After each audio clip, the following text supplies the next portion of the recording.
नमस्कार, आप देख रहे हैं जनता टीवी और मैं हूं आपके साथ अभिषेक। खबरों का रुख करते हैं सबसे पहले आपको बताएंगे कि कानपुर में मेट्रो युग की शुरुआत हो चुकी है। जी हां, भारतीय प्रौद्योगिकी संस्थान के दीक्षांत समारोह में बतौर मुख्य अतिथि प्रधानमंत्री मोदी ने शिरकत की। आईआईटी निदेशक अभय करेंदकर के स्मृति चिन्ह भेंट करके उनका जोरदार स्वागत किया गया। प्रधानमंत्री ने कहा कि यह दौर 21वीं सदी पूरी तरह टेक्नोलॉजी वाला है। ये अलग अलग क्षेत्रों में अपना दबदबा बना रहा है।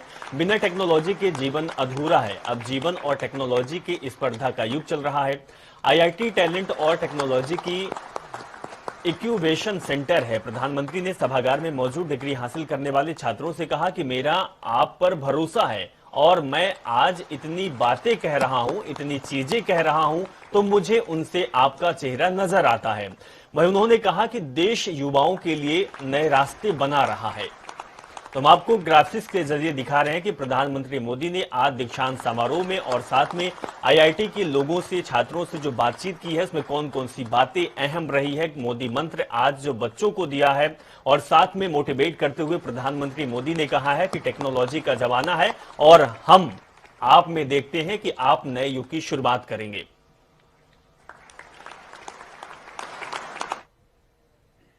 आपकी आज की ट्रेनिंग, आपकी स्किल, आपकी नॉलेज, आपका ज्ञान निश्चित तौर पर आपको प्रैक्टिकल वर्ल्ड में मजबूती से जगह बनाने में बहुत मदद करेगा। लेकिन यहां आपका जो व्यक्तित्व विकसित हुआ है वो आपको ऐसी ताकत देगा जिससे आप सोसाइटी एज अ होल उसका भला करेंगे, अपने समाज, अपने देश को एक नया सामर्थ्य देंगे। आदरणीय प्रधानमंत्री जी के मार्गदर्शन में तेजी के साथ आगे बढ़ रहा है। यह हमारा सौभाग्य है कि प्रदेश में IIT Kanpur, IIT BHU, IIM Lucknow जैसी प्रतिष्ठित संस्थाएं वर्तमान में मौजूद हैं, जिनके माध्यम से प्रदेश के संस्थाओं को, प्रदेश के युवाओं को एक नई मार्गदर्शन प्रदान करने में सदैव सहायता मिलती है। और आईआईटी कानपुर ने तो राज्य सरकार के साथ पारस्परिक सहयोग के अनेक उदाहरण भी प्रस्तुत किए हैं, चाहे वह प्रदेश के अंदर आदरणीय प्रधानमंत्री जी की मंशा के अनुरूप सेंटर ऑफ एक्सीलेंस स्टार्टअप की नीति को क्रियान्वित करने की दिशा से स्थापित करने की कार्रवाई रही हो, या फिर प्रदेश के अंदर डिफेंस मैन्युफैक्चरिंग कॉरिडोर में प्रदेश के एक तकनीकी पार्टनर के रूप में सहयोगी प्रदान करने की कार्रवाई को आगे बढ़ाने का। आईआईटी के दीक्षांत समारोह और मेट्रो में पहले यात्री के रूप में सफर करने के बाद प्रधानमंत्री मोदी ने निराला नगर के जनसभा स्थल के मंच से रिमोट में बटन दबाकर कानपुर मेट्रो का लोकार्पण किया और हरी झंडी दिखाई। तो आईआईटी स्टेशन पर तैयार खड़ी ट्रेन को रवाना कराया गया। पीएम मोदी ने कहा कि मेट्रो में सफर मेरे लिए यादगार अनुभव रहा है। यूपी में पहले जिन लोगों ने सरकार चलाई उन लोगों ने समय की अहमियत नहीं समझी। 21वीं सदी में यूपी को जिस तेज गति से प्रगति करनी थी उस अमूल्य अवसर पर समय को पहले ही सरकारों ने गंवा दिया। हम डबल स्पीड से काम कर रहे हैं। डबल इंजन की सरकार जिस काम को शुरू करती है उसे पूरा करने के लिए हम दिन रात एक कर देते हैं।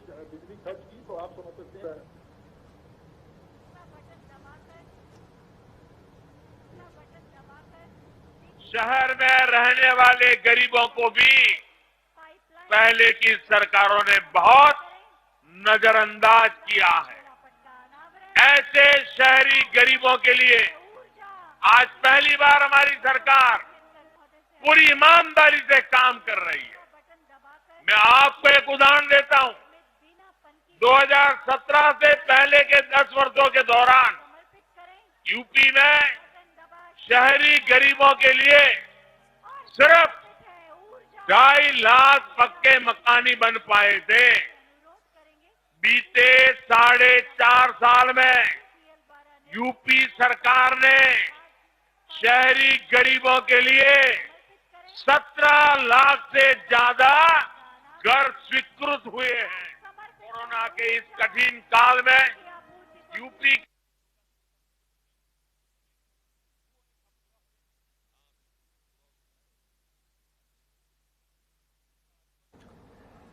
इसी बीच लखनऊ से बड़ी खबर आ रही है। 3 दिवसीय दौरे पर चुनाव आयोग की टीम पहुंच चुकी है। भारत निर्वाचन आयोग की बैठक भी लगातार चल रही है। तो प्रदेश में विभिन्न पार्टियों के साथ बैठक करेंगे चुनाव आयोग और उनकी टीम। योजना भवन के कक्ष नंबर 111 में ये बैठक चल रही है। तो विधानसभा चुनाव की तैयारियों को लेकर ये बैठक हो सकती है और चर्चा भी चल रही है, क्योंकि लगातार कोरोना की तीसरी लहर दस्तक दे चुकी है, जिसको लेकर चुनाव आयोग लगातार सक्रिय होता जा रहा है। 5 राज्यों में चुनाव होने वाले हैं, जिसकी वजह से उत्तराखंड और उत्तराखंड के बाद अब उत्तर प्रदेश के दौरे पर आ चुके हैं चुनाव आयोग और उनकी टीम। तो सभी राजनीतिक दलों से बातचीत होगी। इसके बाद डीएम और जो भी प्रशासन के बड़े अधिकारी हैं उनसे भी चुनाव आयोग बातचीत करेगा और बातचीत के बाद चुनाव कराने को लेकर और किस तरीके से चुनाव सफल बनाया जा सके, इसको लेकर भी बातचीत होगी। अनूप सिंह हमारे संवाददाता लाइव जुड़े हुए हैं लखनऊ से, उनके पास चलते हैं। अनूप सिंह, चुनाव आयोग अब लखनऊ पहुंच चुका है, उम्मीद लगाई जा रही है कि क्या, क्योंकि पहले भी फैसला भी आ चुका है, सुप्रीम कोर्ट का भी आ चुका है कि माफ करेगा, हाई कोर्ट का फैसला ये आया हुआ है कि चुनाव को हो सके तो टाल दिया जाए, क्योंकि कोरोना दस्तक दे चुका है। अब चुनाव आयोग लगातार सक्रिय है, बैठकें कर रहा है, क्या कुछ निकल सकता है और अभी क्या चुनाव आयोग किन किन लोगों के साथ मीटिंग होने वाली है? अनूप। देखिए, मुख्य चुनाव अधिकारी लखनऊ पहुंच चुके हैं, चूंकि पहले से 3 दिवसीय जो बैठक है लखनऊ में लगातार होने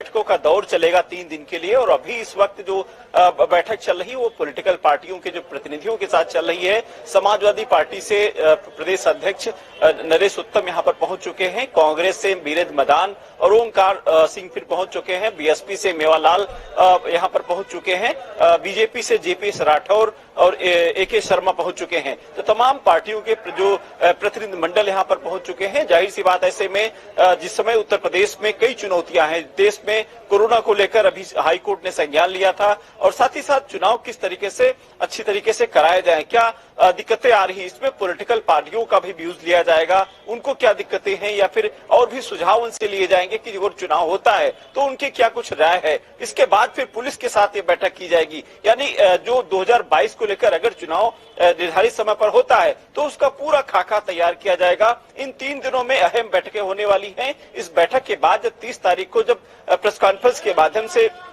पूरे 3 दिन की जो बैठक होगी, उसका जो क्या कुछ निष्कर्ष निकल के आया उस पर। अनूप सिंह, सबसे बड़ी बात है जो कि चुनाव आयोग ये पहले ही कह चुका है कि रैलियों और जनसभाओं पर रोक लगानी चाहिए। क्या इसी को लेकर जनप्रतिनिधियों से और पार्टी के बड़े नेताओं से बातचीत चल रही है? क्या कुछ ऐसा भी निकल सकता है कि जो चुनाव होगा, चुनाव तो संपन्न कराया जाएगा, लेकिन जनसभा और रैली पर रोक लगाई जाएगी?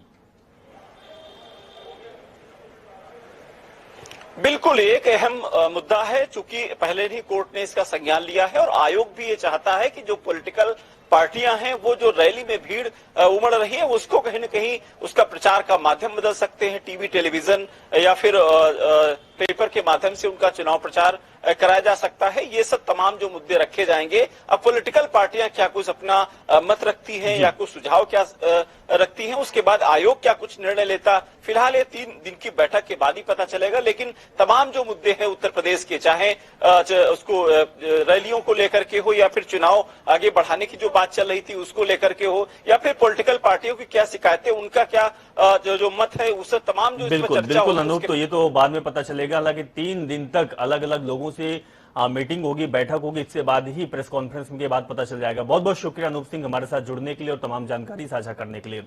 तो उत्तर प्रदेश में 2022 के विधानसभा चुनाव से पहले भारतीय जनता पार्टी का प्रदेश को मथने का अभियान चरम पर है। गृह और सहकारिता मंत्री अमित शाह ने हरदोई में जनसभा की। हरदोई के जीआईसी मैदान में भाजपा की जनविश्वास यात्रा के आगमन पर पहुंचे अमित शाह ने विपक्षी दलों पर प्रदेश को जाति में बांटने का आरोप लगाने के साथ सीएम योगी आदित्यनाथ के शासन को जमकर सराहा है। हरदोई में जनसभा विश्वास यात्रा के अंतर्गत आयोजित जनसभा में अमित शाह ने कहा कि एक जमाना था जब उत्तर प्रदेश में माफिया का राज हुआ करता था। यहां पर तो माताएं बहनें सूर्यास्त से पहले ही घर के अंदर पहुंच जाया करती थी। प्रदेश में 2017 में सत्ता में परिवर्तन के बाद उत्तर प्रदेश में योगी जी का राज है। यहां सभी माफिया का सफाया हो चुका है, लोग अमन चैन से और उत्तर प्रदेश की कानून व्यवस्था में काफी सुधार हो चुका है। इस दौरान उन्होंने कहा कि भाजपा जो कहती है वह करके रहती है। हमने कहा था कि देश से भ्रष्टाचार समाप्त करेंगे, वो हमने किया है।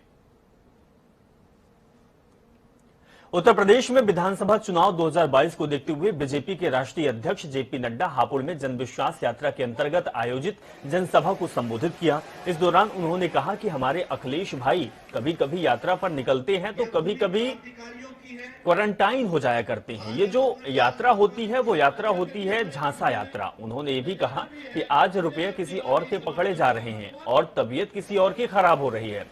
दरअसल रैली के दौरान राष्ट्रीय अध्यक्ष जेपी नड्डा ने कहा कि आपको मालूम होगा कि अखिलेश के एक मंत्री अभी भी जेल में बंद हैं। खनन माफिया, ये खनन माफिया के नाम से जाने जाते थे, आज खुद बाहर हैं और दूसरे इनके मंत्री भी खनन और रेप के मामले में जेल में बंद चल रहे हैं।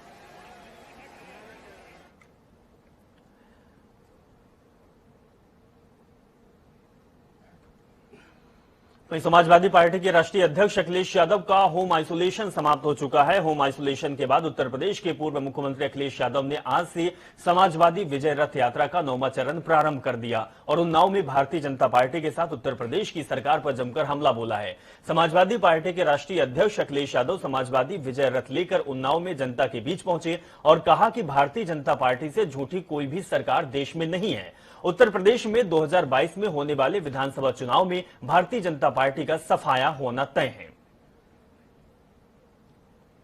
जहां से चंद्रशेखर आजाद निकले, जहां से हसन मोहानी जी ने नारा दिया इंकलाब का, आज मैं ये कह सकता हूं कि जिस तरीके का माहौल है और जिस तरह का समर्थन मिल रहा है, जिस तरीके से आज आम जन लोग इस सरकार के खिलाफ खड़े हैं, तो वही नारा जो इंकलाब का नारा है, मैं ये कह सकता हूं आपका समर्थन देख करके और उत्साह देख करके कि इस बार 22 में उन्नाव से इंकलाब होगा और 22 में बदलाव होगा। बदलाव होना जरूरी है कि भारतीय जनता पार्टी से झूठी पार्टी कोई हो नहीं सकती।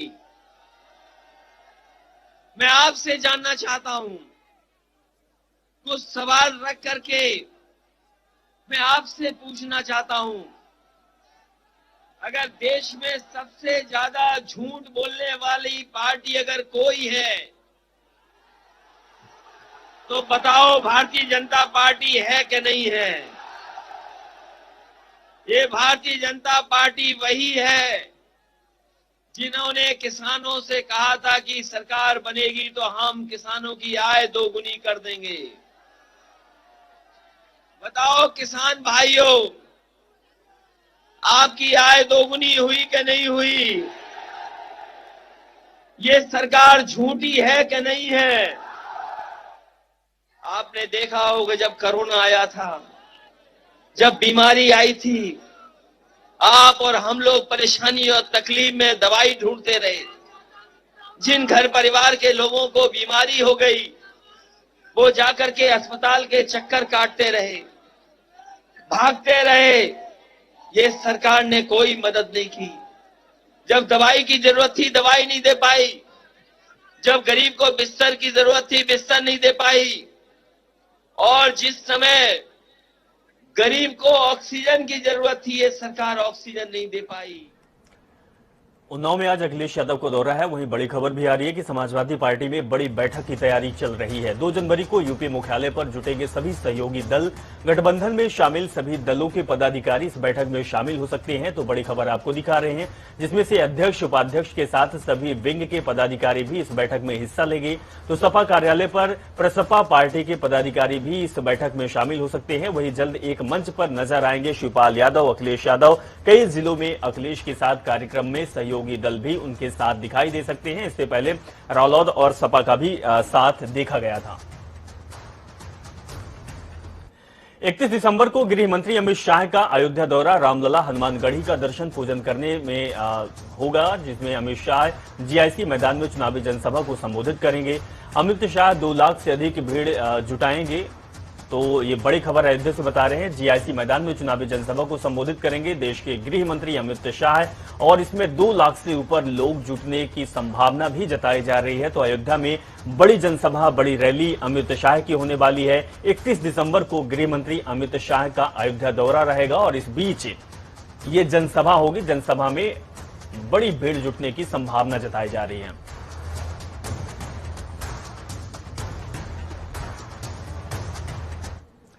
देवभूमि की खबरों का रुख करते हैं और बता दें कि उत्तराखंड मुक्त विश्वविद्यालय का आज 6वां दीक्षांत समारोह आयोजित हुआ, जिसमें बतौर अतिथि उत्तराखंड के राज्यपाल लेफ्टिनेंट जनरल गुरमीत सिंह और मुख्यमंत्री पुष्कर सिंह धामी ने शिरकत की। साथ ही उच्च शिक्षा मंत्री धन सिंह रावत भी कार्यक्रम में मौजूद रहे। दीक्षांत समारोह में पद्मश्री अनूप साह और पर्यावरणविद सच्चिदानंद भारती को डिलीट की मानद उपाधि दी गई। वहीं 42 छात्रों को गोल्ड मेडल से सम्मानित किया गया, जबकि 29,379 छात्रों को डिग्री प्रदान की गई। राज्यपाल लेफ्टिनेंट जनरल गुरमीत सिंह ने कहा कि उत्तराखंड मुक्त विश्वविद्यालय दूर दराज के छात्रों के लिए सबसे बेहतर साबित हो रहा है। यह विश्वविद्यालय दिन प्रतिदिन नए आयाम स्थापित कर रहा है। हमें और भी इसमें रोजगार परक पाठ्यक्रम शुरू करने होंगे, जिससे युवाओं को आगे जाकर रोजगार भी मिल सके। आज के दिन में उत्तराखंड ओपन यूनिवर्सिटी ने जो आज मैं कहूंगा ये एक पर्व का दिन था कि 39,000 स्टूडेंट्स को जो डिग्री मिली है, उसके अलावा 5 को जो चांसलर मेडल और 25 को और भी गोल्ड मेडल मिले हैं। बहुत खुशी की बात है कि जिस प्रकार से उत्तराखंड के अंदर में विद्या, ज्ञान और इस प्रकार से हमारे विद्यार्थियों ने मेहनत की है, ये अपने आप में एक कीर्तिमान है। उत्तराखंड मुक्त विश्वविद्यालय का ये दीक्षांत समारोह बहुत शानदार दीक्षांत समारोह रहा, जिसमें हजारों छात्रों को आज सम्मानित किया गया, पुरस्कृत किया गया, उनको उपाधियां प्रदान की गई है। और निश्चित रूप से इस विश्वविद्यालय ने शिक्षा के क्षेत्र में कम समय में नए आयाम स्थापित किए हैं और यहाँ पर आईटी अकादमी बढ़े, यहाँ पर ज्ञान और शोध का केंद्र बढ़े। उसके लिए हम सरकार की तरफ से और भी प्रयास करेंगे, जिससे कि ये हमारे शिक्षा का प्रमुख क्षेत्र बने, प्रमुख एक केंद्र बने। उसके लिए हम लगातार, और हमने विद्यार्थियों से भी अपेक्षा की है कि सभी विद्यार्थी आने वाले समय में हमारे उत्तराखंड के नए उत्तराखंड के लिए, आत्मनिर्भर उत्तराखंड बनाने के लिए सबका योगदान है। उत्तराखंड में कांग्रेस पार्टी के अंदर मचा घमासान शांत हो गया, तो अब बदलाव का रुख भी देखने को मिल सकता है। संगठन में चुनाव के मद्देनजर नए लोगों को पार्टी कांग्रेस मौका देने जा रही है। आपको बता दें कि पर्यवेक्षकों की रिपोर्ट भी इसमें अहम होने जाने वाली है। कांग्रेस अध्यक्ष गणेश गोदियाल के मुताबिक कई लोगों ने संगठन में काम करने की इच्छा व्यक्त की, जिन्हें कांग्रेस मौका देगी। और साथ ही उन्होंने ये भी कहा कि कई जिलों में कांग्रेस के प्रभारियों को ठीक करने की जरूरत है। क्या कुछ कहा गणेश गोदियाल ने, हम आपको सुनाते हैं। जो लोग पार्टी के लिए काम करना चाहते हैं तो उनको जवाबदेही निश्चित रूप में दी जाएगी। और ये कोई यहीं तक पूरा नहीं है, अगर और भी कुछ लोग आगे आते हैं कि वो पार्टी के लिए काम करना चाहते हैं तो उनका भी स्वागत है, किए जाएंगे। जिलों में क्या होता है, जिलों का संगठन होता है। पौड़ी के संगठन में हम बदलाव कर चुके हैं। इसके बाद हरिद्वार में कुछ जगहों पर अपेक्षित है, अन्य जगहों पर अपेक्षित है, इसमें काशीपुर है, तो ऐसी जगहों पर अपेक्षित है। उनको करना आवश्यक है, पार्टी के हित में कुछ चीजें करनी आवश्यक होती है, उसको किया। उत्तराखंड में जहां एक तरफ ओमिक्रॉन के 4 मामले सामने आने के बाद सरकार ने रात 11 बजे से सुबह 5 बजे तक नाइट कर्फ्यू लगाया है। अब इसे लेकर कांग्रेस ने राज्य सरकार पर तंज कसा है। कांग्रेस के प्रदेश अध्यक्ष गणेश गोदियाल का कहना है कि सरकार ने जो कर्फ्यू लगाया है वो सिर्फ आम जनता के लिए एक मजाक है। रात को ऑफिस से आने वाले लोगों को परेशान करने का काम है। राज्य सरकार ये काम कर रही है। सरकार प्रदेश में लगातार जनसभाओं को संबोधित करने का काम कर रही है। केंद्र के नेताओं का जमावड़ा उत्तराखंड की धरती पर हो रहा है, तब प्रदेश में कोविड-19 के मामले नहीं बढ़ रहे हैं। राजनीतिक बड़े बड़े अपने नेताओं के लिए तो आप रैलियां आयोजित कर रहे हैं और उसमें कोविड नहीं फैलता, और रात को 11 बजे के बाद कोविड फैलता है। अरे भाई, रात को 11 बजे के बाद जो हमारे भाई नौकरी से वापस आते हैं, जिनकी लेट नाइट शिफ्ट चलती है, नौकरी से वापस, बजाय उनको परेशान करने के और कुछ नहीं है। और ये जनता का ध्यान मोड़ने की तरफ है कि हम प्रबंध कर रहे हैं। प्रबंध हॉस्पिटलों में करने चाहिए, वहां लोग बिना इलाज के मरे, वो उसके लिए माफी नहीं मांग रहे हैं। लेकिन फजूल की बातें कर रहे हैं। और ये सरकार सिर्फ दिन गिन रही है, सरकार भी दिन गिन रही है, लोग भी दिन गिन रहे हैं कि कितने जल्दी इनका ये समय पास हो और वो दिन आए कि आचार संहिता लगे और नए चुनाव में सब लोग। उत्तराखंड चुनाव के लिए पीएम मोदी 30 दिसंबर को हल्द्वानी में अहम दौरा करेंगे और जनसभा को संबोधित करेंगे। तैयारियों का जायजा लेने के लिए सीएम पुष्कर सिंह धामी हल्द्वानी पहुंचे हैं। बता दें कि इससे पहले पीएम मोदी राज्य के गढ़वाल मंडल में बड़ी रैली भी कर चुके हैं। लिहाजा कुमायूं क्षेत्र को साधने के लिए अब बीजेपी ने पीएम मोदी को मैदान पर उतार दिया है। वहीं अपने इस दौरे के दौरान प्रधानमंत्री मोदी कुमायूं में एम्स का शिलान्यास करेंगे। इसकी जानकारी मुख्यमंत्री पुष्कर सिंह धामी ने सोमवार को पिथौरागढ़ दौरे में किया है। उन्होंने गंगोली हाट में 21 करोड़ 57,07,000 की योजनाओं का लोकार्पण और शिलान्यास किया और अपने संबोधन में कहा कि उन्होंने प्रधानमंत्री से ऋषिकेश की तरह ही कुमायूं मंडल के लिए एम्स का आग्रह किया था, जिसे स्वीकार करते हुए उन्होंने सहमति दी और अब 30 दिसंबर को हल्द्वानी आगमन पर प्रधानमंत्री मोदी एम्स का शिलान्यास करेंगे। 5 सालों में 2017 से लेकर 2021 के अंत तक अभी तक 1 लाख करोड़ योजनाओं की यहाँ पर अभी तक स्वीकृति हो चुकी है। अभी देहरादून में 18,000 की योजनाओं का शिलान्यास और लोकार्पण हुआ था। हल्द्वानी में भी लगभग हजारों करोड़ की योजनाएं जो हमारी यहाँ पर तैयार हो रही है। बहुत सारी योजनाएं जिनका लोकार्पण और शिलान्यास दोनों होना है। जमरानी भी है।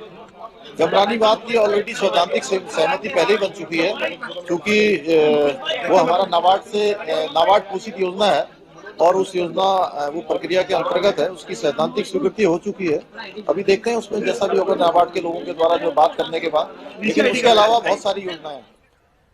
चलिए इस खबर के साथ फिलहाल इस बुलेटिन में बस इतना ही। आप जुड़े रहें और देखते रहें जनता न्यूज़।